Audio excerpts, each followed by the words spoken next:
병원 대기실 의자에 앉아 깊은 생각에 잠겨있는 김순자 할머니. 그녀는 대한민국 최초의 여성 강력계 형사이자 여성 형사계의 전설이었습니다. 그녀의 강력계 시절 별명은 냉철한 순자였습니다. 미세한 표정 변화, 어색한 말투, 부자연스러운 행동, 범죄자들의 특징을 모두 읽어내는 탁월한 능력이 있었습니다. 지금은 은퇴한 지 몇 년이 지났지만 그 특별한 감각은 여전히 날카롭게 살아 있었습니다. 그런 그녀에게 한 가지 깊은 고민이 있었습니다. 바로 사위 박현우에 대한 것이었습니다. 현우를 처음 만난 건 1년 전이었습니다. 어느 날 딸 혜진이 들뜬 목소리로 전화를 걸어왔습니다.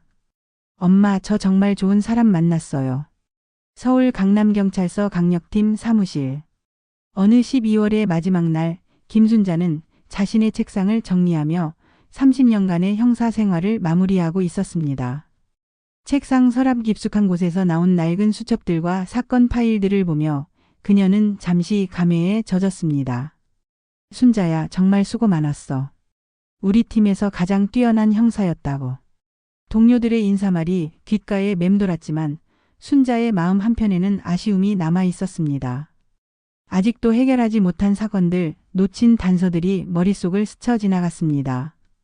특히 여성 대상 범죄 수사에서 그녀만의 예리한 직감은 동료들 사이에서도 유명했습니다. 김순자의 직감은 틀린 적이 없다는 말이 경찰서 내에서 전설처럼 전해질 정도였습니다. 퇴직 후 몇 달이 지나고 순자는 서울 외곽의 작은 아파트에서 홀로 지내고 있었습니다. 남편을 일찍 여인 후 오직 딸 혜진만이 그녀의 전부였습니다. 35세의 혜진은 시내 한 회계사무소에서 일하며 성실하게 살아가고 있었지만 아직 결혼을 하지 않아 순자는 늘 마음 한편이 걱정스러웠습니다. 그러던 어느 화창한 봄날 혜진이 평소보다 밝은 표정으로 어머니를 찾아왔습니다. 엄마, 저 소개해드릴 사람이 있어요. 그래? 어떤 사람인데? 현우 씨라고 의사예요. 저보다 3살 어리지만 정말 좋은 사람 같아요. 그런데 정말 좋은 사람 같아요. 혜진의 눈빛이 이전에 보지 못했던 설렘으로 가득했습니다. 순자는 딸의 행복한 모습을 보며 기뻤지만 동시에 형사 시절 몸에 밴 직업적 의구심이 고개를 들었습니다. 의사라고? 그것도 연하남? 며칠 후 혜진이 현우를 데리고 왔습니다. 키 175cm 정도의 단정한 체격에 깔끔한 정장을 입은 현우는 첫인상부터 호감형이었습니다. 뿔테 안경 너머로 보이는 그의 눈빛은 진실하고 온화해 보였습니다. 안녕하십니까, 어머님. 내과 전문의 박현우입니다. 현우는 정중하게 인사하며 값비싼 선물 세트를 건넸습니다. 고급 홍삼과 한우 세트, 그리고 수입 화장품까지. 순자는 선물의 품격에 살짝 놀랐습니다. 젊은 의사치고는 경제력이 상당하네. 어머님께서 오랫동안 형사로 일하셨다고 들었습니다. 정말 존경스럽습니다. 사회의 안전을 위해 헌신하신 분을 뵙게 되어 영광입니다. 현우의 말투는 자연스럽고 진심 어린 것처럼 들렸습니다. 하지만 순자의 귀에는 어딘가 계산된 느낌이 스며 있었습니다. 너무 완벽한 말, 너무 적절한 타이밍. 30년간 수많은 거짓말쟁이들을 만나본 그녀의 직감이 미묘한 경고음을 울렸습니다. 현우 씨는 어느 병원에서 일하십니까? 강남의 한 종합병원에서 근무하고 있습니다. 내과 중에서도 소화기 내과가 전문입니다. 의대는 어디를 나오셨어요? 연세대학교 의과대학을 졸업했습니다. 모든 대답이 막힘없이 나왔습니다. 하지만 순자는 현우의 손을 유심히 관찰했습니다. 의사라고 하기에는 손이 너무 거칠었고 특히 오른손 검지에 있는 작은 상처가 눈에 띄었습니다. 의사가 손에 이런 상처를 방치할까? 식사 시간 내내 현우는 혜진을 세심하게 챙겼습니다. 물을 따라주고 음식을 권하며 심지어 순자에게도 극진한 관심을 보였습니다. 어머님, 형사 생활이 힘드셨을 텐데 건강은 어떠십니까? 혹시 불편한 곳이 있으시면 제가 검진을 받아보시도록 도와드릴 수 있습니다. 고맙네요. 다행히 큰 병은 없어요. 그래도 정기 검진은 받으셔야 합니다. 특히 어머님 연세에는 종합검진을 1년에 한 번씩은. 현우는 의사다운 조언을 아끼지 않았습니다. 하지만 순자는 이상한 점을 발견했습니다. 현우가 의학 용어를 사용할 때 미묘하게 망설이는 순간들이 있었습니다. 마치 외워둔 대본을 읽는 것 같은 느낌이었습니다. 현우가 돌아간 후 순자는 딸과 진솔한 대화를 나눴습니다. 혜진아, 그 남자 어떻게 만났어? 동네 카페에서 우연히 만났어요. 제가 커피를 쏟았는데 현우가 도와줬거든요. 그때부터 자주 만나게 됐어요. 너무 급작스럽지 않니? 만난 지 얼마나 됐다고. 엄마 또 시작이에요. 저 이제 35이에요. 언제까지 혼자 살라고 그래요. 혜진의 목소리에 짜증이 묻어났습니다. 순자는 딸이 결혼에 대한 조급함 때문에 판단력이 흐려진 것은 아닌지 걱정됐습니다. 그런 게 아니라 엄마는 형사 일을 너무 오래 하셔서 모든 사람을 의심하는 버릇이 생긴 것 같아요. 현우는 정말 좋은 사람이에요. 순자는 더 이상 말하지 않았습니다. 하지만 마음속 깊은 곳에서는 경고음이 계속 울리고 있었습니다. 몇 주 후 혜진과 현우는 결혼을 결정했다고 발표했습니다. 모든 것이 너무 빨랐습니다. 순자는 현우에 대해 더 알아보고 싶었지만 혜진의 행복한 모습을 보니 선뜻 반대하기 어려웠습니다. 결혼 준비 과정에서 현우는 더욱 완벽한 사위감으로 보였습니다. 예식장 예약부터 신혼집 준비까지 모든 것을 척척 해결했습니다. 경제적 부담도 대부분 그가 맡아주었습니다. 어머님, 혜진이가 행복하기만 하면 저는 아무것도 아까울 게 없습니다. 현우의 말은 진심으로 들렸고 혜진은 그런 현우를 보며 더욱 사랑에 빠져갔습니다. 순자조차 때로는 자신의 의심이 기우였나 하는 생각이 들었습니다.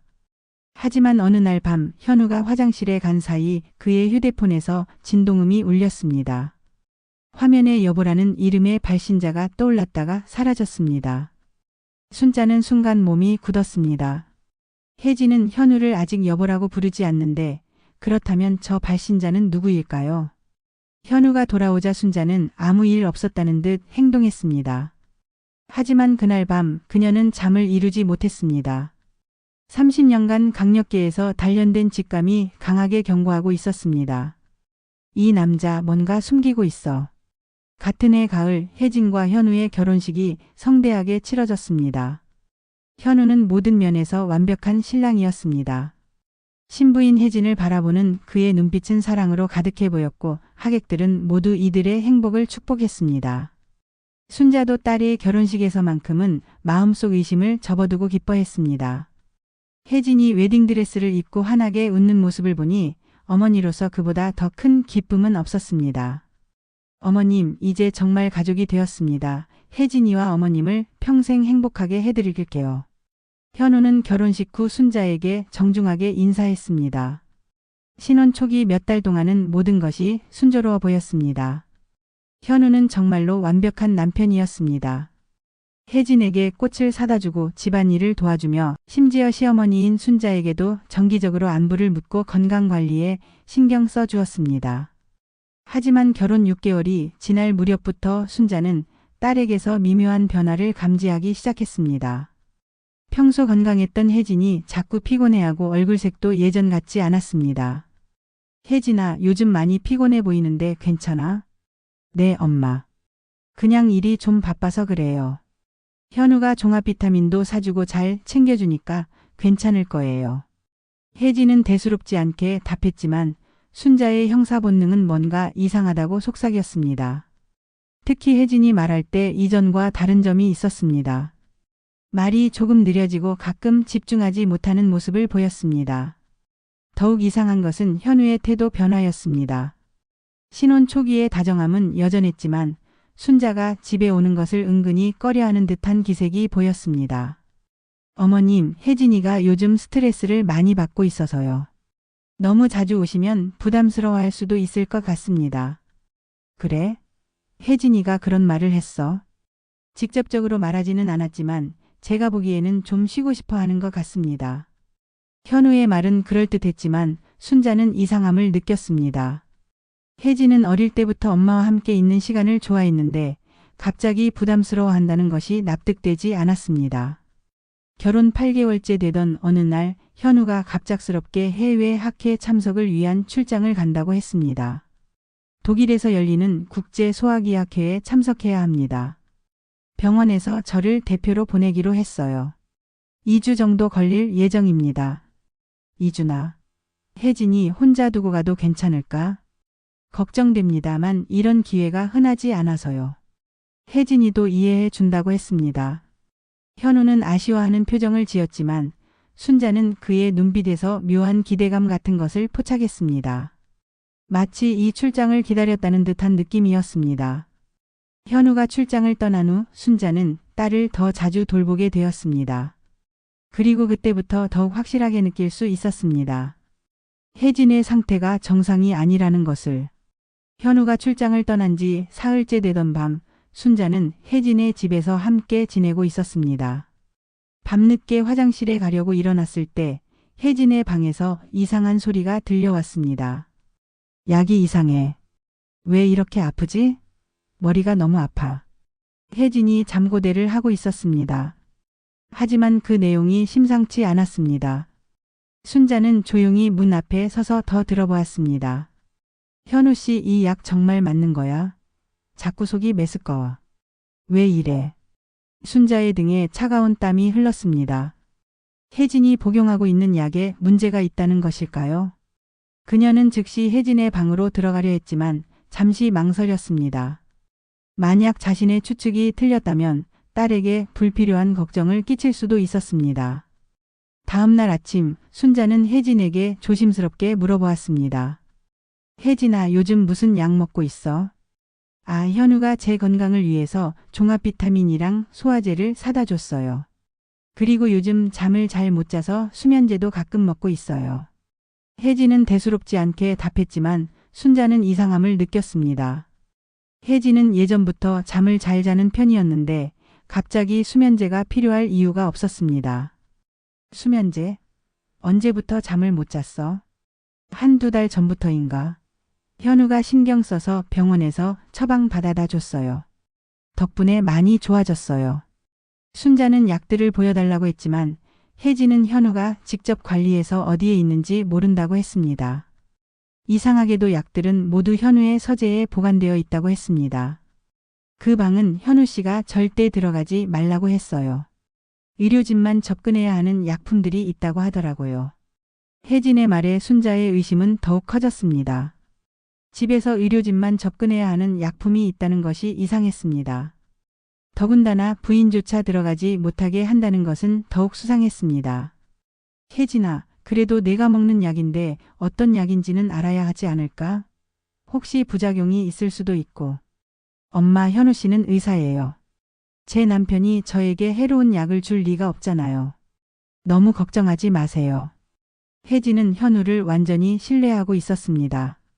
하지만 순자는 점점 더 큰 불안감을 느꼈습니다.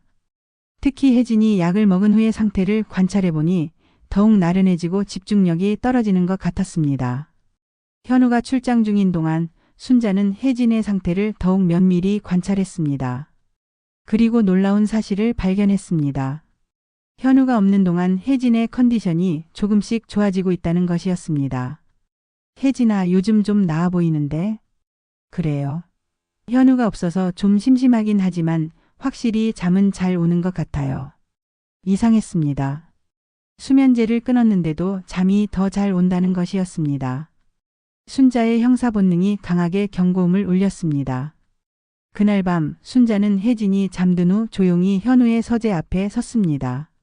문은 잠겨 있었지만 30년간 형사로 일하며 익힌 기술들이 있었습니다.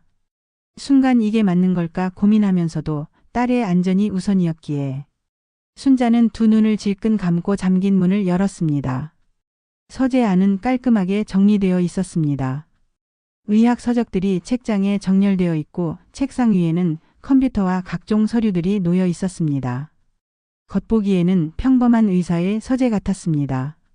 순자는 주변을 둘러보며 여기저기 수색하다 굳게 잠겨있는 서랍장을 하나 발견했습니다. 하지만 이것을 여는 일 또한 순자에게 그리 어려운 일은 아니었습니다. 순자가 서랍을 열어보는 순간 충격적인 것들을 발견하게 됩니다. 순자의 손이 덤벅거렸습니다. 서랍 안에서 발견한 것들은 그녀의 최악의 예상을 뛰어넘는 것이었습니다. 먼저 눈에 들어온 것은 여러 개의 신분증이었습니다. 박현우, 김현우, 이현우. 모두 다른 이름이지만 똑같은 얼굴 사진이 붙어 있었습니다. 이게 대체 뭐야? 순자는 30년간 형사로 일하면서 수많은 위조 신분증을 봤지만 이렇게 정교하게 만들어진 것은 처음이었습니다. 더욱 놀라운 것은 의사 면허증들이었습니다. 각각 다른 이름으로 발급된 면허증이 무려 5개나 들어 있었습니다. 하지만 자세히 살펴보니 이상한 점들이 보였습니다. 면허증의 발급기관 도장이 미묘하게 다르고 종이의 질감도 진짜와는 차이가 있었습니다. 순자의 예리한 관찰력으로는 이 모든 것들이 정교한 위조품이라는 사실을 단번에 알 수 있었습니다. 하지만 진짜 충격은 그 다음이었습니다. 서랍 맨 아래 깊숙한 곳에서 발견한 검은색 수첩을 열어본 순자는 온몸에 소름이 돋았습니다. 첫 페이지에는 깔끔한 글씨로 이렇게 적혀 있었습니다. 목표 대상 선정 기준 35세 이상 미혼 여성, 재산 보유자 우선순위, 가족 관계가 단순할 것. 그 아래로는 여성들의 이름과 개인 정보가 빼곡하게 적혀 있었습니다. 나이, 직업, 예상 재산 규모, 가족관계, 심지어 성격적 특징까지 마치 범죄 수사 자료처럼 상세하게 기록되어 있었습니다. 김혜진, 35세, 회계사 아파트 한 채 소유, 어머니와 단둘이 거주, 내성적 성격에 의존성이 강함. 혜진의 이름 옆에는 5개의 별표가 그어져 있었습니다. 순자는 급하게 다른 페이지들을 넘겨보았습니다. 이선미, 38세, 간호사, 적금 3천만 원 보유, 형제자매 없음, 작업 완료. 박지영, 41세, 약사, 상가 건물 소유, 부모님 이미 사망, 작업 완료. 최은경, 33세, 교사, 전세금 1억 원, 혼자 거주, 작업 완료. 작업 완료라고 표시된 여성들이 무려 12명이나 되었습니다. 순자는 이 작업 완료가 무엇을 의미하는지 짐작하고는 온몸이 얼어붙는 것 같았습니다. 수첩의 뒷부분에는 더욱 소름 끼치는 내용들이 상세하게 기록되어 있었습니다. 단계별 접근 방법. 1단계, 자연스러운 만남 상황 만들기, 카페나 도서관, 병원 등에서. 2단계, 의사 신분을 활용해서 신뢰감 쌓기. 3단계, 빠른 속도로 관계 발전시키기. 4단계, 결혼 성사 후 건강 악화 작업 시작. 5단계, 약물 투여량을 조금씩 늘려가기. 6단계, 자연스러운 병사로 위장한 후 재산 상속받기. 그 아래에는 실제로 사용하고 있는 약물들의 목록까지 적혀 있었습니다. 수면제, 의존성을 만들고 판단력을 흐리게 하는 용도. 소화제로 위장한 약, 실제로는 소량의 독성 물질 포함. 종합 비타민, 이상한 맛을 가리고 의심을 피하는 용도. 순자는 손이 너무 떨려서 수첩을 제대로 잡고 있을 수조차 없었습니다.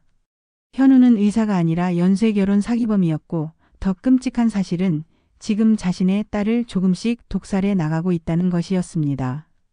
수첩을 더 넘겨보니 혜진에 대한 상세한 진행 기록들이 나왔습니다. 김혜진 진행 현황. 결혼 후 3개월 차 하루 한 번 소량 투여 시작함. 6개월 차 피로감과 집중력 저하 현상 확인됨. 8개월 차 투여량 증가시킴, 어지럼증 증상 나타남. 최종 목표 12개월 안에 자연스러운 심장마비 유도하기. 그 옆 페이지에는 혜진이 호소했던 증상들이 날짜별로 꼼꼼하게 기록되어 있었습니다. 두통, 메스꺼움, 어지럼증, 잠을 못 잠. 모든 것이 현우의 치밀한 계획에 따라 진행되고 있었던 것입니다. 가장 끔찍한 것은 맨 마지막 페이지였습니다. 혜진 사망 이후 계획. 상속받을 재산 아파트 한 채 시가 4억 원, 적금 8천만 원, 생명보험금 2억 원. 시어머니 처리 방안 나이가 많고 혼자 사니까 큰 걱정거리는 아님. 다음 대상 물색 시기 혜진 사망하고 1년 정도 지난 후. 순자는 분노와 공포가 동시에 밀려와서 온몸이 벌벌 떨렸습니다. 이 악마 같은 놈이 자신의 딸을 죽이려고 할 뿐만 아니라 자신까지도 그냥 귀찮은 존재 정도로 여기고 있다는 것이었습니다. 서랍을 더 뒤져보니 인쇄된 부고장들과 메모들이 나왔습니다. 이선미 향년 38세 급성 신부전으로 별세함. 상속 재산 총 2억 3천만 원 확인됨. 박지영 향년 41세 뇌출혈로 사망함. 상가 건물 매각 완료 3억 8천만 원 획득. 최은경 향년 33세 간부전으로 급서함. 전세금 및 적금 합쳐서 총 1억 2천만 원. 각각의 메모 옆에는 현우의 필체로 상세한 기록들이 적혀 있었습니다. 정확한 사망 날짜, 사망 원인, 그리고 가장 소름 끼치는 것은 상속받은 재산의 정확한 금액까지 적혀 있다는 것이었습니다. 더욱 끔찍한 것은 각 여성들의 사진이 함께 보관되어 있었다는 점입니다. 모두 행복해 보이는 결혼 사진들이었는데 사진 뒤쪽에는 빨간 펜으로 완료라는 글자가 적혀 있었습니다. 순자는 그 사진들을 보면서 온몸에 소름이 돋았습니다. 모두 혜진처럼 순수하고 착해 보이는 여성들이었습니다. 이 여성들도 현우를 진심으로 사랑했을 것이고 죽어가는 마지막 순간까지도 자신이 사랑하는 남편에게 살해당하고 있다는 끔찍한 사실을 전혀 모르고 있었을 것입니다. 순자는 급하게 수첩과 신분증들을 휴대폰으로 사진을 찍었습니다. 30년간 강력계 형사로 일하면서 몸에 밴 증거 수집 본능이 저절로 발휘되었습니다. 이 모든 것들이 현우의 끔찍한 범행을 확실하게 입증해주는 결정적인 증거였습니다. 하지만 시간이 많지 않았습니다. 현우가 세운 계획에 따르면 혜진이 지금 매우 위험한 상황에 놓여 있었고 해외 출장이라고 거짓말을 한 현우가 언제 집으로 돌아올지 전혀 예측할 수 없는 상황이었습니다. 순자는 조용히 서재문을 열고 나와서 혜진의 방으로 향했습니다. 딸이 깊게 잠들어 있는 평화로운 모습을 보니 가슴이 너무 아팠습니다. 이 순수하고 착한 딸이 자신을 진심으로 사랑한다고 믿었던 남자에게 매일매일 조금씩 독살당하고 있다는 사실이 도무지 믿어지지 않았습니다. 내가 반드시 딸을 구해내야 해. 이 세상에서 아무도 믿을 수 없어. 오직 나만이 혜진이를 구할 수 있어. 순자는 마음속으로 굳게 결심했습니다. 30년 동안 강력계에서 온갖 악질 범죄자들과 맞서 싸운 모든 경험을 총동원해서 이 악마 같은 연쇄 살인범을 반드시 잡아내겠다고 다짐했습니다. 하지만 가장 큰 문제는 혜진이 현우를 완전히 믿고 있다는 것이었습니다. 과연 딸이 이런 끔찍한 진실을 받아들일 수 있을까요? 그리고 아무리 확실한 증거가 있다고 해도 그것만으로 현우를 완전히 막을 수 있을까요? 다음 날 아침 순자는 혜진에게 모든 진실을 털어놓아야 할 때가 왔다고 생각했습니다. 하지만 바로 그 순간 집 앞 주차장에 현우의 검은색 승용차가 들어서는 소리가 들렸습니다. 분명히 2주 동안 출장을 간다고 했는데 겨우 일주일 만에 돌아온 것입니다. 순자의 심장이 미친 듯이 빠르게 뛰기 시작했습니다. 모든 진실을 알고 있는 자신과 아직까지 아무것도 모르고 있는 연쇄 살인범이 이제 정면으로 마주해야 하는 순간이 다가온 것입니다. 현우가 현관문을 열고 들어오는 소리가 집 안에 울려 퍼졌습니다. 순자는 재빨리 혜진의 방으로 들어가서 마치 딸을 돌보고 있었던 것처럼 자연스럽게 행동했습니다. 하지만 가슴은 터질 것 같이 빠르게 뛰고 있었습니다. 어머님, 안녕하세요. 혜진이는 어떻게 지냈어요?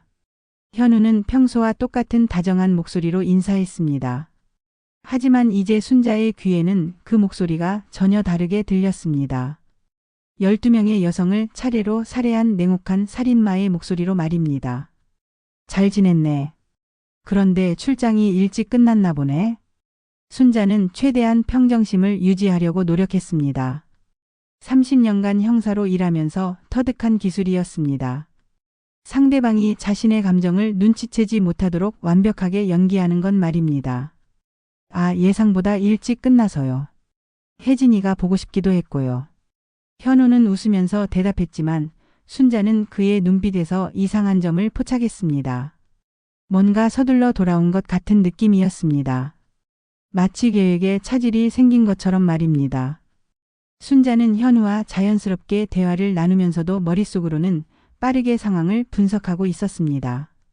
30년간 강력계에서 일하며 체득한 수사 본능이 발휘되고 있었습니다.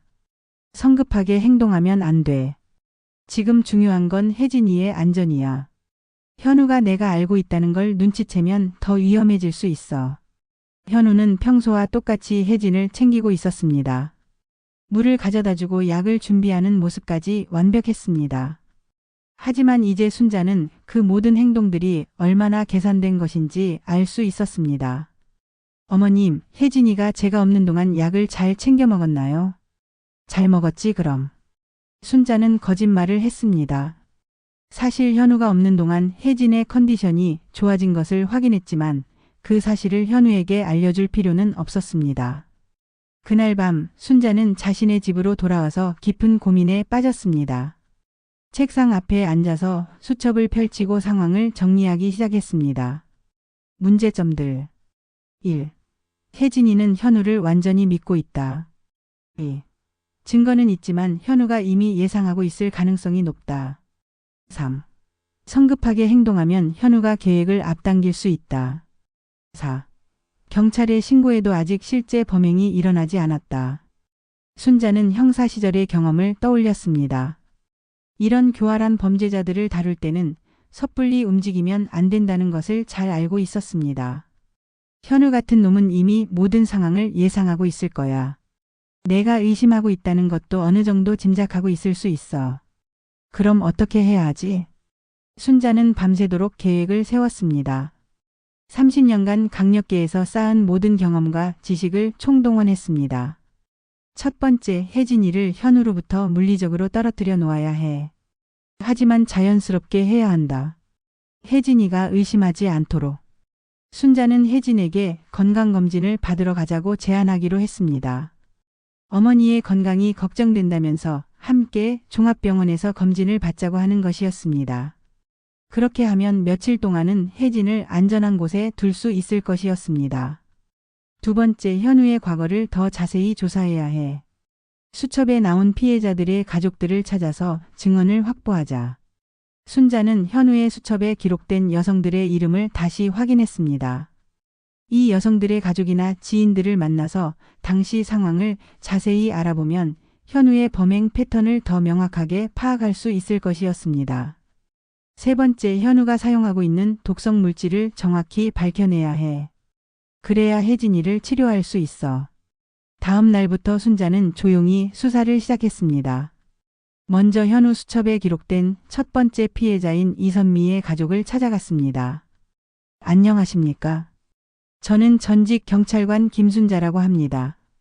돌아가신 선미 씨에 대해서 몇 가지 여쭤보고 싶은 것이 있어서 찾아왔습니다. 이선미의 어머니는 딸의 죽음에 대해 여전히 의문을 품고 있었습니다. 선미가 죽기 전에 자꾸 이상하다고 했거든요. 몸이 아프다고 약이 쓰다고. 그런데 남편인 그 사람은 괜찮다고만 했어요. 혹시 그 남편분과 결혼하기 전에 선미 씨가 특별히 아픈 곳이나 지병이 있었나요? 아니요, 선미는 어릴 때부터 정말 건강했어요. 감기도 잘 안 걸릴 정도로요. 그런데 결혼하고 나서 갑자기. 순자는 이선미 어머니의 증언을 자세히 기록했습니다. 그리고 다른 피해자들의 가족도 차례로 만나보았습니다. 놀랍게도 모든 피해자들이 비슷한 패턴을 보였습니다. 결혼 전에는 건강했는데 결혼 후 갑자기 건강이 악화되기 시작한 것이었습니다. 순자는 형사 시절 알고 지내던 국가수 법의학 전문의에게 도움을 요청했습니다. 박 선생님, 이런 증상들이 나타난다면 어떤 독성 물질일 가능성이 높을까요? 증상을 보니까 중금속 중독이나 특정 화학물질에 의한 만성 중독 같은데요. 특히 소량씩 장기간 투여하면 이런 증상들이 나타날 수 있습니다. 그럼 검사에서 확인할 수 있나요? 물론입니다. 혈액 검사나 모발 검사를 통해서 확인 가능해요. 하지만 증거 수집을 위해서는 적법한 절차를 거쳐야 합니다. 순자는 전문의의 조언을 듣고 더욱 구체적인 계획을 세웠습니다. 일주일 동안의 조사를 마친 순자는 확신을 갖게 되었습니다. 현우는 분명히 연쇄 살인마였고 지금 혜진이 매우 위험한 상황에 있다는 것을 말입니다. 하지만 문제는 여전히 남아 있었습니다. 혜진이 현우를 믿고 있고 법적으로도 아직 현행범이 아니라는 점이었습니다. 이제 선택해야 해. 법적인 절차를 기다릴 것인가 아니면 어머니로서 직접 나설 것인가. 순자는 책상 앞에 앉아서 오랫동안 고민했습니다. 30년간 법을 지키며 살아온 전직 형사로서는 법적 절차를 무시할 수 없었습니다. 하지만 어머니로서는 딸의 생명이 우선이었습니다. 혜진이는 내가 지켜야 해. 설령 딸이 나를 원망하게 되더라도 일단 살려놓고 봐야지. 순자는 마침내 결심을 굳혔습니다. 이제 30년간 강력계에서 쌓은 모든 경험과 노하우를 동원해서 교활한 연쇄 살인마와의 마지막 승부를 벌일 때가 온 것입니다. 그녀는 수첩을 덮고 창밖을 바라보며 중얼거렸습니다. 내가 아무리 교활해도 30년 경력의 형사를 우습게 보면 안 되지. 이제 진짜 게임이 시작이야. 순자의 눈빛이 예전 형사 시절처럼 날카롭게 변했습니다. 냉철한 순자가 다시 돌아온 것입니다. 이번에는 사건 해결이 아니라 자신의 딸을 구하기 위한 마지막 수사를 시작하는 것이었습니다. 지금까지 김순자 할머니의 이야기를 들어주셔서 감사합니다. 김순자 할머니에게 하고 싶은 이야기가 있다면 댓글 달아주세요. 그럼 오늘도 건강한 하루 되세요. 감사합니다.